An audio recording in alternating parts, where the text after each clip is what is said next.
Donc, bonjour à tous, bienvenue pour ce webinaire sur la stratégie e-commerce. Moi, je me présente, je m'appelle Christophe Tourneur, je travaille pour l'IRCE et je suis en compagnie donc, de Christophe Pérez de l'Académie numérique. Enchanté. En deux mots, qu'est-ce que l'IRCE? Donc, on est une association qui accompagne les chefs d'entreprise dans leur stratégie d'entreprise. On est une association qui est soutenue par la région Sud-Provence-Alpes-Côte d'Azur. Et on accompagne les chefs d'entreprise à tous les stades de développement d'entreprise, depuis en amont de la création jusqu'à la transmission reprise, et sur différentes thématiques de développement commercial, démarche RSE, export international, financement, innovation, etc. etc. Et donc sur ces parcours d'accompagnement, on s'appuie sur des consultants experts et triés sur le volet, dont fait partie Christophe, donc à mes côtés. Et Christophe est spécialisé sur les questions numériques, et donc c'est lui qui va animer ce webinaire sur la stratégie e-commerce. Donc je laisse vous présenter le webinaire, et puis je reviens à la fin pour vos questions sur le sujet. Voilà. À plus tard. Merci. Donc bonjour à tous, je suis Christophe Pérez, je suis consultant en stratégie numérique. Nous sommes partenaires effectivement de l'IRCE et je travaille pour Académie numérique, qui est un centre de formation dédié au numérique. Nous accompagnons les chefs d'entreprise, salariés et demandeurs d'emploi. Donc l'idée de ce webinaire, c'est de balayer un petit peu les différentes stratégies e-commerce, les outils à votre disposition pour déployer des solutions e-commerce fiables. Donc, on va essayer d'être très synthétique et de voir ensemble les différentes possibilités. Donc, qui est l'IRCE? Donc, Christophe Tourneur vous a présenté un petit peu le déroulé de l'association et des enjeux de l'IRCE. Sur la partie e-commerce. Donc, alors, je vous ai présenté mais vraiment quelques chiffres clés très succincts pour avoir les tendances. Alors, ce que nous allons noter, c'est effectivement qu'il y a de plus en plus de sites marchands, vous l'avez constaté, donc plus de 200 000 à ce jour. Toutefois, avoir un site marchand, vous allez voir que pour en lancer un de façon professionnelle, c'est plutôt simple. En tout cas, les outils sont à votre disposition, mais faut-il encore avoir une stratégie efficace pour tirer son épingle du jeu.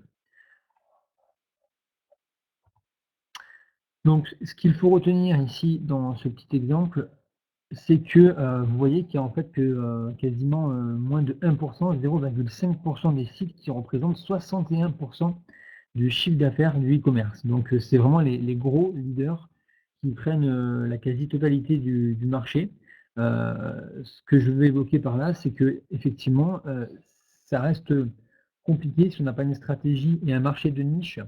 Ça reste compliqué de se faire une place et d'avoir un site rentable. Donc, pour ce faire, moi, j'évoque toujours la partie marché de niche. Il faut avoir un avantage compétitif certain pour pouvoir se lancer sur la partie e-commerce. Sachez que les gens cherchent en priorité effectivement le prix sur la partie e-commerce et que lorsque vous vendez des produits qu'on retrouve chez des concurrents, et notamment chez des grands sites leaders, qui, vous le voyez sur ces exemples-là, prennent la quasi-totalité du marché, ça reste très compliqué, voire impossible de se battre. Et à ce moment-là, on a ce qu'on appelle un taux de conversion, ça veut dire sur le nombre de clients potentiels qui se connectent à votre site, combien d'entre eux vont finalement acheter. Et sur le nombre de personnes qui vont acheter, on aura ce qu'on appelle un taux de conversion. Ça reste très compliqué d'avoir un taux de conversion correct pour dégager des marges et des bénéfices. Aujourd'hui, sachez qu'en moyenne, c'est une statistique vraiment, c'est en moyenne, le taux de conversion est de 3%. C'est-à-dire que sur 100 personnes qualifiées qui sont intéressées par vos produits ou vos services qui viennent sur votre site e-commerce, en moyenne, seulement 3 vont aller dans le tunnel d'achat et finir par payer et acheter en ligne. Donc c'est un taux qui est assez faible et qui peut devenir encore plus faible selon votre secteur d'activité. Donc c'est à prendre en considération. Orientez-vous toujours sur un marché de niche, là où vous avez un vrai avantage compétitif de façon à dégager, avoir une stratégie de différenciation par rapport à ce qu'il se fait. Ça paraît logique, mais je tiens quand même à le dire. Deuxième statistique qui est également à prendre en considération, vous voyez que c'est le montant moyen d'une transaction, c'est-à-dire le panier moyen, quelque part, il a tendance à baisser. Alors, effectivement, le volume d'achat sur internet, lui, augmente. Les gens consomment de plus en plus et le chiffre d'affaires, sur le e-commerce augmente. Toutefois, on a un panier moyen, une transaction moyenne qui diminue. Pourquoi? Beh, vous le comprendrez, les achats sont segmentés. On est capable aujourd'hui d'acheter, sur le même site, peut-être 2 ou 3 fois dans la semaine. Pourquoi? Parce qu'on n'a plus de frais de livraison, quasiment plus. Qu'en un clic, on peut faire, sa commande. Donc les gens sont invités à augmentent leur fréquence d'achat. De fait, la commande moyenne, elle diminue et c'est un vrai problème pour les petits sites e-commerce parce que vous avez toujours des frais de web marketing. Les gens ne viennent pas par hasard sur votre site e-commerce, ils viennent parce que vous avez une campagne de web marketing, vous avez stratégiquement vous assurez une visibilité sur internet et ça a un coût direct ou un coût indirect. Quoi qu'il arrive, le budget qui est associé, il faut le diviser par le nombre de personnes qui sont venues acheter sur votre site sur un trimestre ou sur l'année et de fait, quand les gens dépensent moins sur une commande, eh bien le coût, le pourcentage de la partie web marketing, de la partie communication que vous allez associer à chaque commande va augmenter en pourcentage. Donc pour bien comprendre, si vous avez des produits, avec, un taux de marge, en pourcentage qui peut être élevé, mais un taux, de marge en valeur qui est faible, la proportion, de la partie web marketing va être de plus en plus importante sur chaque transaction et ça devient très compliqué à gérer pour les petits sites e-commerce.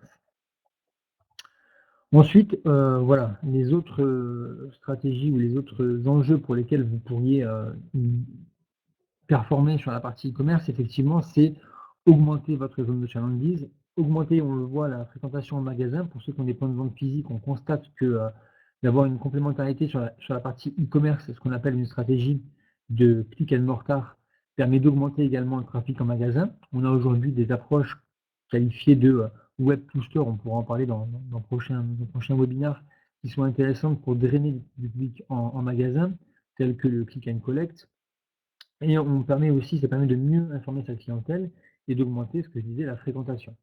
Donc, c'est un atout. Avoir un site e-commerce en complément de ses magasins, ça reste, favorable pour le business et pour, faire croître son chiffre d'affaires. Les chiffres que vous avez ici, ce sont des chiffres de la Fédération française de e-commerce 2017. On pourra vous donner la source directement pour que vous puissiez, retrouver, l'étude complète. Je vais parler de CMS, les Content Management System, donc les systèmes de gestion de contenu dédiés au e-commerce. C'est important pour vous de les connaître. Pour ne pas se tromper sur une stratégie e-commerce, il faut prendre le top 10, donc le haut de la pyramide. Il y a énormément de solutions sur le marché qui sont disponibles pour développer son site e-commerce. Si vous voulez avoir un outil efficace et performant, il faut taper dans le top 10, ce qui se fait de mieux. Donc on va voir ensemble à quoi ça correspond. L'idée pour vous, c'est d'avoir une stabilité et une performance. Je dis toujours, quand vous lancez un projet e-commerce ou quand vous refaites une refonte d'un site e-commerce, il y a toujours la comparaison qui se fait entre vos besoins, donc le cahier des charges, et les fonctionnalités natives du CMS, ça veut dire les fonctionnalités de base qui sont incluses dans l'outil e-commerce que vous allez utiliser. Il y a 3 cas de figure. Le premier, vous trouvez un outil qui correspond directement à vos besoins. Deuxième cas, ça arrive souvent, on fonce tête baissée et finalement on fait un mauvais choix. On le regrette par la suite parce qu'il faut recommencer. Et troisième cas, on va en parler, je prends un outil et via des modules complémentaires, je vais pouvoir agrémenter mon site e-commerce de différentes fonctionnalités. Par exemple, vous allez me dire, Christophe, moi j'ai besoin de faire de la vente en ligne, j'ai besoin de faire des ventes privées, j'ai besoin d'avoir des systèmes de livraison à l'international, j'ai besoin de mettre en place des ventes flash, d'avoir un système d'emailing, de newsletter. Tout ça, il faut dès le départ s'assurer que l'outil que vous allez choisir a ces fonctionnalités, mais s'il ne l'a pas, en complément, qu'on puisse ajouter facilement des modules permettant d'équiper l'outil e-commerce de toutes ces fonctionnalités. Pour ça, je vous ai préparé une petite matrice simple et efficace. En bas, vous avez les solutions qui sont simples à intégrer. En haut, vous avez les solutions qui sont un petit peu plus complexes à intégrer. Et à gauche, vous voyez sur les CMS spécifiques, c'est-à-dire en l'occurrence dans notre webinaire, les outils de système de gestion de contenu qui sont orientés e-commerce, et à droite les généralistes. Vous voyez ici, de façon très simple, je parle des outils open source. Alors c'est important qu'on clarifie cette notion d'open source. L'open source, c'est à la fois un outil qui permet de ne pas payer de licence, un outil gratuit, gratuit parce qu'on peut l'installer gratuitement sur un serveur et surtout on ne doit pas payer de licence pour utiliser le code et il est ouvert à tout le monde. Donc avec des capacités d'évolution et d'adaptation qui sont intéressantes. On fera le comparatif très rapidement tout à l'heure sur les versions, la différence entre les solutions open source et les versions propriétaires. Ici, dans cette matrice, j'ai vocation à comparer les solutions qui sont open source pardon. Aujourd'hui, quasiment 90% des acteurs en e-commerce qui se lancent vont utiliser des solutions open source, bien sûr pour une question de budget, et également pour se doter d'un outil fiable, efficace, performant, de façon très rapide, à déployer très rapidement. Donc vous voyez bien qu'ici, l'outil le plus simple à déployer et qui correspond parfaitement à une stratégie e-commerce, ça va être PrestaShop, donc solution dont on m'a parlé tout à l'heure. Et puis pour les outils un petit peu des sites e-commerce un petit peu plus pointus, vous allez retrouver généralement du Magento. Voilà. Plus pointu, ça veut dire également qu'il va falloir être accompagné techniquement pour déployer ce type de solution, contrairement à un site e-commerce, PrestaShop, sur lequel vous pouvez être indépendant. Vraiment, ça reste très très simple d'utilisation. On va essayer de le voir en pratique tout à l'heure. Donc, ce qui est important, c'est la taille de la communauté. Quand vous êtes sur un outil open source, plus vous avez une communauté importante, plus vous avez un outil évolutif, stable. Le nombre de composants, le nombre de modules, on va en parler tout à l'heure également, c'est important. Vous pouvez ajouter bon nombre de modules pour faire évoluer votre outil e-commerce.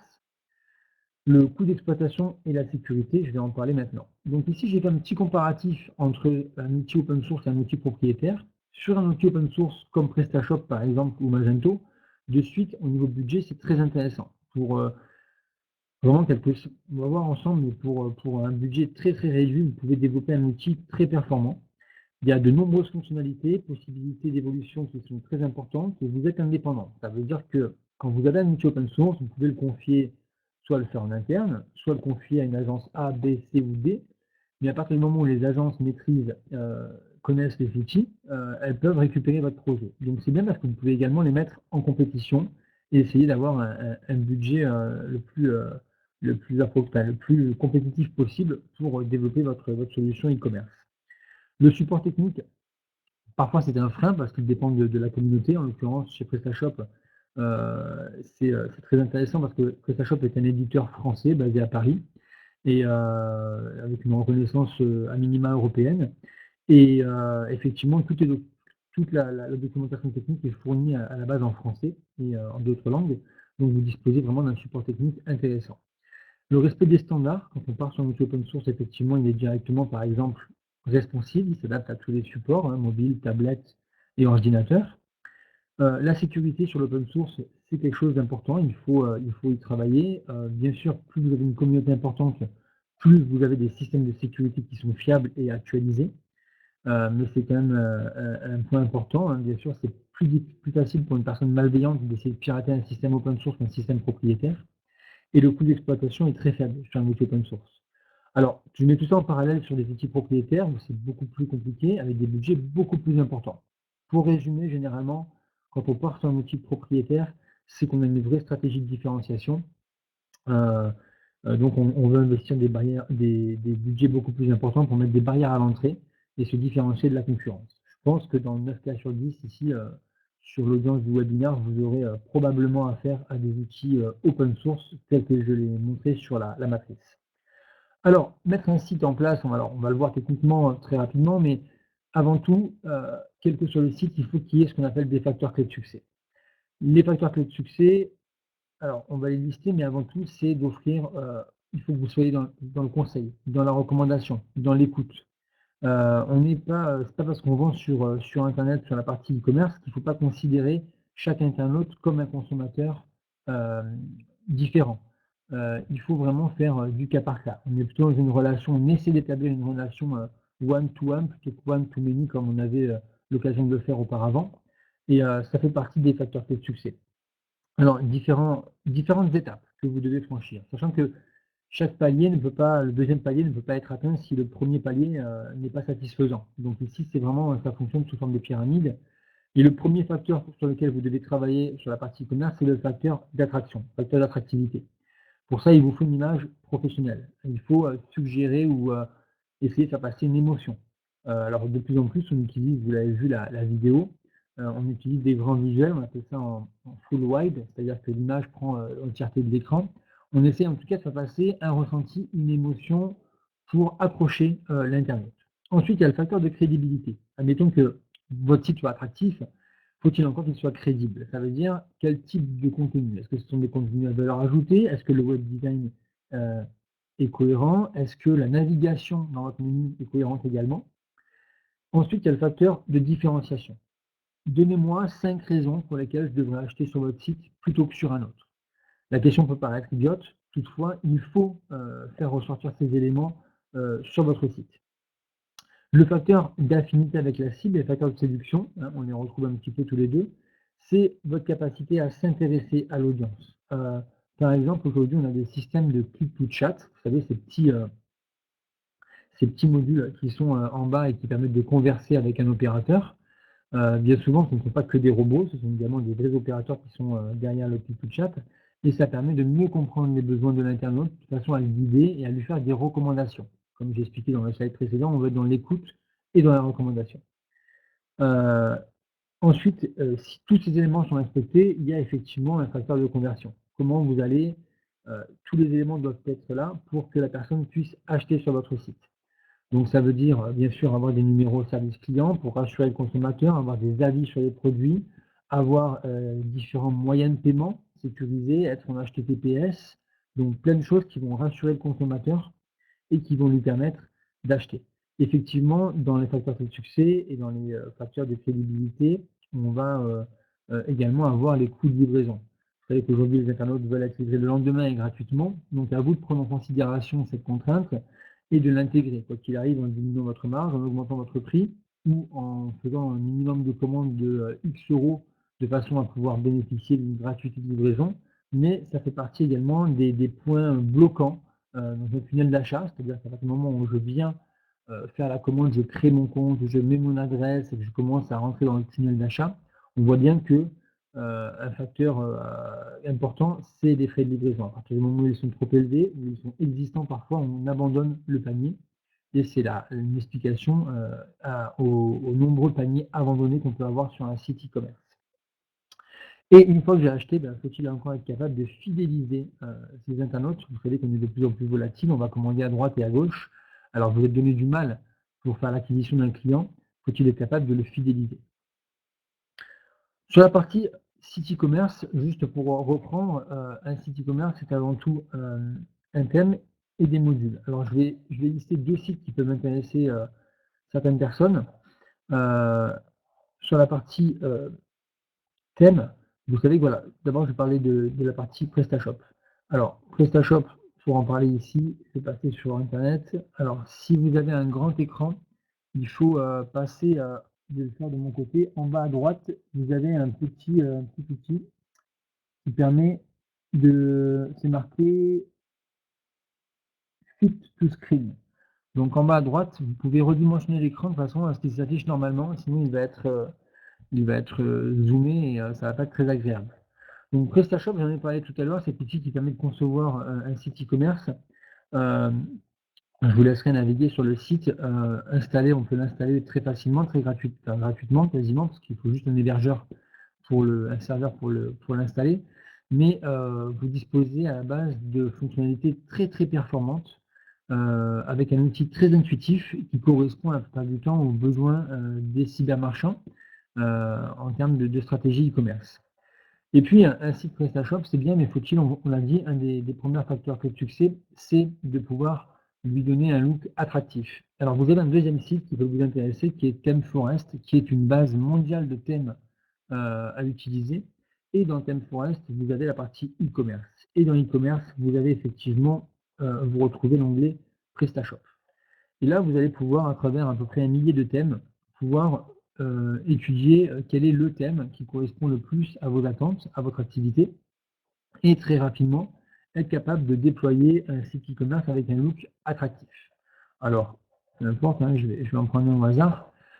Pour quelques 50 ou 60 euros, vous allez pouvoir directement vous doter d'un site professionnel avec un site qui a été testé par différents web designers, un site qui est responsive, c'est là tu as tous les supports, et qui permet de gagner du temps. Gagner du temps parce que quand vous l'achetez, il est déjà prédéfini. On peut le personnaliser bien sûr, mais ça permet de doter en tout cas d'un site e-commerce. À la fois on a un PrestaShop et puis on a un thème qu'on a acheté. Et donc de suite on a une solution qui généralement correspond aux attentes des consommateurs. Donc on a déjà passé le cap de la séduction. On est sur un site attractif pour quelques dizaines finalement de dollars. Donc ça c'est pour la partie thème. Et je voulais également parler, quand vous avez un site, on a parlé, il y a également des modules à avoir. Donc je reviens sur la présentation. Pour les modules, vous allez en trouver énormément, à la fois chez PrestaShop. Ici, je vais rebasculer sur l'écran. Chez PrestaShop, vous allez avoir ici des modules, donc sur le addon.prestashop. Et quand vous avez un site, selon vos attentes, selon votre cahier des charges, vous allez pouvoir retrouver des modules. Alors, il y en a plein.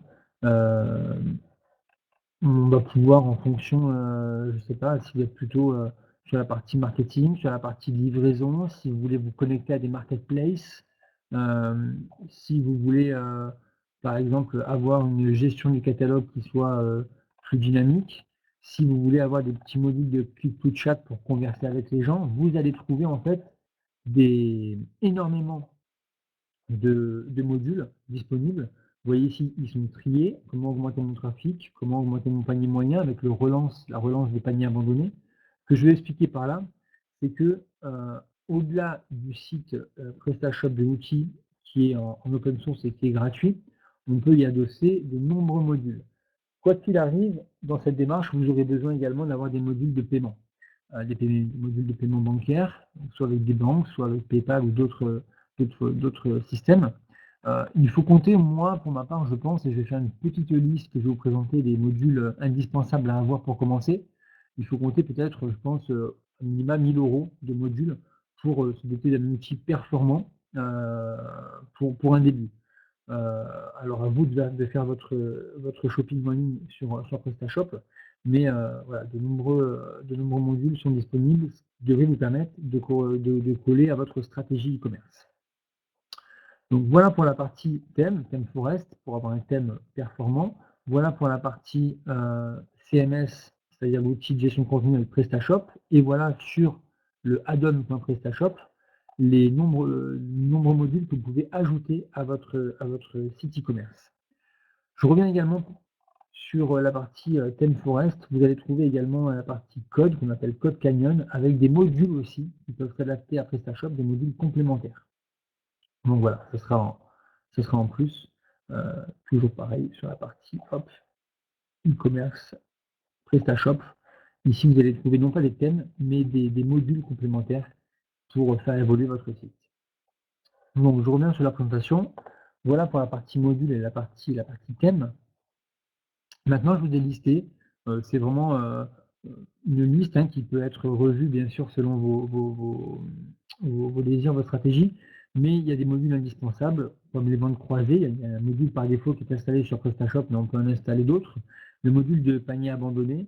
Le module de marketplace. Je pense que faire du e-commerce, c'est bien sur un site e-commerce, mais aujourd'hui, les places de marché deviennent de plus en plus importantes. Et il faut également savoir synchroniser son catalogue e-commerce avec le catalogue, avec les places de marché pour donner plus de visibilité, les modules de paiement, le live chat, j'en parlais tout à l'heure, et puis des outils d'analyse comme Analytics permettant de mesurer le trafic, des modules de livraison, des avis clients, chose importante, et autres. Donc ça, c'est un petit peu les modules que vous pourriez retrouver pour développer et améliorer vos facteurs clés de succès.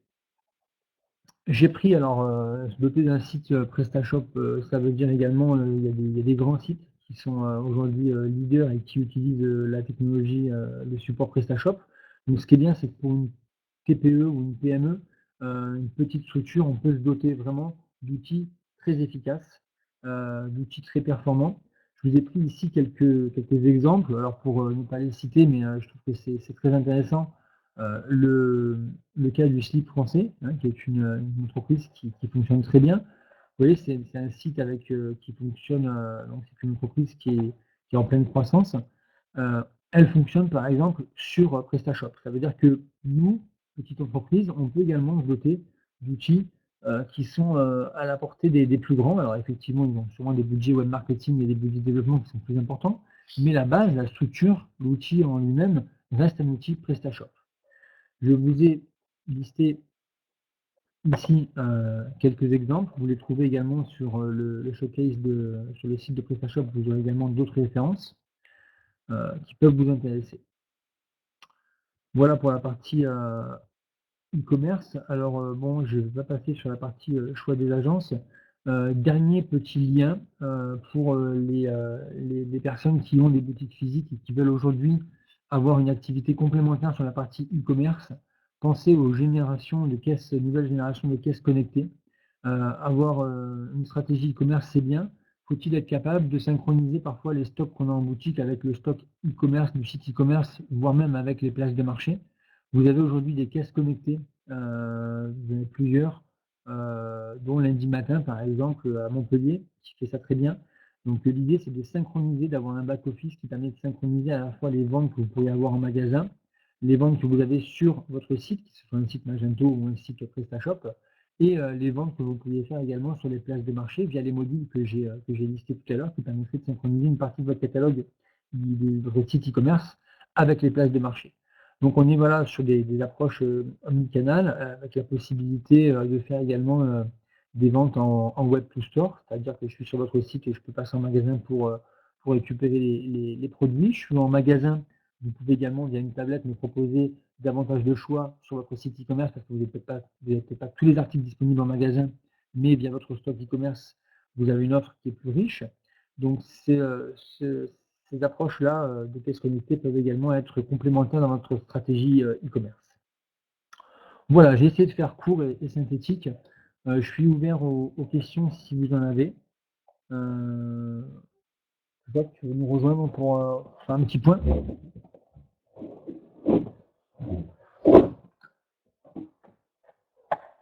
Alors, est-ce qu'il y a déjà des questions qui ont été posées avant d'ailleurs? J'ai pas eu le temps de regarder. Alors. C'est possible de passer d'un CMS à l'autre. Alors, d'un CMS à l'autre, attention, alors quand on parle de passer d'un outil à un autre, première chose, si vous êtes sur un outil propriétaire, avec une société avec laquelle vous avez souscrit un contrat, assurez-vous d'avoir un outil d'export. Alors, on peut normalement, généralement, tous les prestataires proposent l'export des données sous forme de format à minima .csv, ça veut dire un équivalent tableur. Et à ce moment-là, à partir du moment où vous faites un export au moins en CSV ou un export de la base de données, vous pourriez le réimporter dans un outil comme PrestaShop ou comme Magento. Selon l'outil que vous avez également, regardez s'il n'y a pas des modules qui permettent de faire des passerelles. Il y a parfois des modules automatiques qui permettent de faire des passerelles entre deux outils e-commerce pour récupérer les données d'un CMS et pour les envoyer sur un autre. Mais l'élément important, c'est la capacité à exporter vos données, au moins en .csv, pour les réimporter dans un autre. Et à partir du moment où on est sur un outil open source, on a toujours la possibilité d'importer des catalogues produits, une base client et autres. Est-ce qu'il y a d'autres questions? Là, on voit le prix de la traduction du site pour une vente à l'international. Alors, des outils comme PrestaShop, par exemple, sont déjà multilangues. Ça veut dire qu'il y a déjà des packs de langues qui sont traduits, qui sont disponibles dans toutes les langues. Donc, installer un multilangue sur un site comme PrestaShop, c'est par défaut inclus dans l'outil.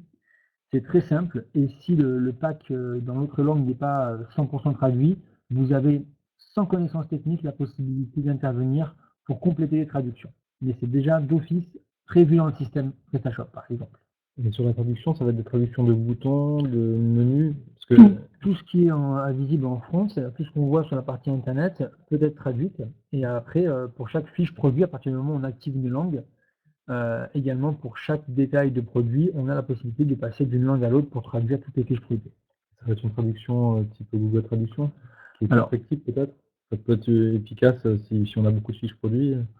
Alors, généralement, on peut le faire à la main, et l'avantage de PrestaShop, c'est que une grosse partie des boutons sont déjà traduits. Donc après, ça se fait au cas par cas. Le Google Traduction, on l'utilise plutôt sur les outils comme WordPress. Sur PrestaShop, généralement, non, la traduction se fait directement depuis le back-office, depuis le CMS. Mais je rappelle que 80% de ce que vous avez sur le site est déjà traduit dans toutes les langues. Et pour la traduction manuelle de fiches de produits, il y a un prestataire qui est très bien qui s'appelle Textmaster. D'accord. Voilà, c'est un prestataire de service, c'est pas gratuit. Mais voilà, vous aurez des traductions du coup, de qualité faites par des traducteurs dans la langue maternelle. Je vois présenter la différence entre PrestaShop et e-commerce, avantages et inconvénients. Alors, ici, c'est une bonne question de la part de Marion. Marion, je pense que voilà, quand on veut vraiment avoir une partie vente en ligne et quand ça représente une grosse partie de son activité et qu'on vend des produits, un outil comme PrestaShop, vous l'avez vu d'ailleurs sur la matrice que j'ai présentée, il est purement orienté e-commerce. Donc à partir du moment où je compte, je suis soit un pure player, je fais que de la vente sur Internet, soit les ventes représentent une grosse partie de mon chiffre d'affaires, je pense qu'il faut un outil 100% e-commerce et donc par exemple PrestaShop est un outil qui permet de faire que du e-commerce. A contrario, si vous vendez une petite, si vous, la partie e-commerce représente une faible partie de votre chiffre d'affaires, on peut travailler avec WordPress et le module WooCommerce. Par ailleurs, si vous vendez des prestations de services, telles que de la réservation de nuitée ou autre, à ce moment-là, quand il arrive, c'est vrai que WordPress avec le module WooCommerce est plus adapté à la vente de prestations de services que PrestaShop, qui lui est davantage orienté produit. Donc voilà pour les avantages et inconvénients de façon assez rapide. Je ne sais pas si ça vous satisfait. Est-ce qu'il y a d'autres questions? Quid de l'architecture technique, notamment la partie serveur, au regard des problématiques de performance? Alors, pour les serveurs, vous avez différents prestataires, bien sûr. Des problématiques de performance. Alors, forcément, un CMS, plus on ajoute des modules, plus il va être, on va ajouter des couches, plus il va être lourd. Toutefois, on a aujourd'hui des serveurs chez OVH ou chez d'autres prestataires qui permettent de supporter la charge d'un PrestaShop sans problème. Ensuite, vous avez effectivement pour le problème de performance, bien sûr, les modules de cache qui permettent d'optimiser la vitesse de chargement. Alors par défaut sur PrestaShop, il y a également des modules complémentaires payants qui permettent d'optimiser les performances de chargement. Avec PrestaShop par défaut, un bon serveur, une bonne bande passante et surtout des modules complémentaires pour mettre pas mal de données en cache, on arrive à des performances qui sont correctes, que vous pouvez tester de toute façon sur Google Speed Inside ou d'autres outils comme Pingdom ou autres pour voir un petit peu ce qui peut bloquer. D'autre part, concernant la redimension des images, etc., tout se fait à la volée, avec possibilité toujours d'intégrer des modules complémentaires pour optimiser le temps de chargement sur notamment d'améliorer le poids des images, par exemple. Après, il y a énormément de contraintes sur la partie, on pourrait en parler pendant un moment, mais en termes de chargement, en tout cas, on est plutôt sur les outils optimisés quand même. Il y a Thierry qui nous demande une statistique, mais je ne sais pas si on l'a celle pour 2018. Les 2 tiers des sites e-commerce faisaient moins de 30K par an. Avez-vous cette info pour 2018? Non. Mais clairement, on l'a vu dans le slide, 0,5% des sites se partagent plus de 60% du chiffre d'affaires. Donc on a vu qu'il y avait quasiment 200 000 sites e-commerce. Donc en tout cas, c'est toujours dans cette démarche-là, Thierry, c'est que une grande partie des sites e-commerce ont du mal à survivre. Pourquoi? Parce qu'il nous faut des solutions, des marchés de niche, des produits très spécifiques pour tirer son épingle du jeu, avec des marges en valeur qui restent correctes parce que la partie web marketing et référencement est de plus en plus coûteuse. Donc il faut trouver le bon compromis entre tous ces éléments. C'est d'autres questions?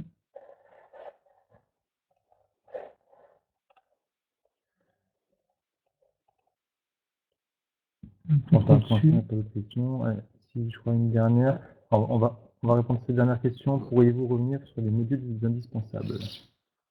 Alors, il y en a plusieurs. Moi, j'en ai listé quelques-uns rapidement. Alors, je rappelle que vous pourrez aussi revoir, voir le webinaire en replay et vous pourrez aussi télécharger le support PDF. Alors, clairement, j'en ai listé Magali. Maintenant, vous avez de façon plus exhaustif, vous allez trouver sur le site PrestaShop, par exemple, sur le blog PrestaShop, des actualités avec des recommandations également pour les modules. Pour moi, des choses simples, voilà, l'abandon de panier, les places de marché, parce que c'est important, je pense, pour les ventes complémentaires. Des live chats pour, vous savez que le petit click to chat qu'on appelle live chat ici, permet, la statistique, c'est permet d'augmenter de 25% le taux de transformation. Et on l'a vérifié hein, avec des clients que nous accompagnons sur les parties formation. C'est vrai que ça fonctionne bien. Les outils, les modules analytics qui sont parfois intégrés directement dans le thème pour contrôler le trafic du site, savoir d'où viennent les gens, combien de temps il reste, quel type de page, etc. C'est forcément nécessaire. Les modules de devis en ligne, parfois, ça dépend du secteur d'activité, ça peut être intéressant ou pas, tout dépend de l'activité. Les avis clients, vous savez que vous avez différentes plateformes d'avis clients, hein, avis vérifiés, Trustpilot et autres. C'est partie des modules, je pense, à intégrer parce que les gens sont de plus en plus vigilants sur les avis, surtout si c'est un nouveau site qui se lance. Et j'ai listé le gestion du catalogue parce que par défaut, le back-office de PrestaShop bon, est plutôt bien fait. Mais si vous avez de nombreuses références, vous avez des modules complémentaires qui permettent de gagner beaucoup de temps dans la gestion et dans la mise à jour en masse des produits. Après Magali, au-delà de ça, je pourrais vous inviter à, bien sûr, au-delà de mon slide, à aller directement consulter le blog PrestaShop parce qu'il y a des actualités qui sont postées quasiment quotidiennement sur les modules qui sont aujourd'hui des modules importants pour le développement des sites e-commerce PrestaShop ou autres d'ailleurs. De toute façon. Ok. Merci Christophe pour Merci à vous. cet éclairage sur la stratégie e-commerce. Merci Magali aussi. Merci à tous. Alors, c'était le dernier webinaire de cette année pour l'IRCE. Nous, on vous concocte un joli programme pour l'année prochaine. Donc, on aura des webinaires sur des thèmes numériques, comme cette année, mais également sur des thèmes RH, commercial, marketing. Voilà, on diffusera tout ça, bien sûr, sur les réseaux sociaux. Donc, pensez à nous suivre. Pensez à suivre Académie Numérique. Pensez à suivre l'IRCE. Et si vous avez des questions précises sur des thèmes numériques, la stratégie e-commerce ou d'autres, n'hésitez pas aussi à contacter Christophe, bien sûr, soit à travers la plateforme Webikio, je pense que vous pouvez avoir son contact, ou soit directement sur le site d'Académie Numérique. Joyeux Noël, Frédéric aussi. C'est un peu tôt, mais bonne fin d'année à tous en tout cas. Et puis, on vous dit, pour les webinaires en tout cas, à l'année prochaine. Merci. Au revoir. Au revoir.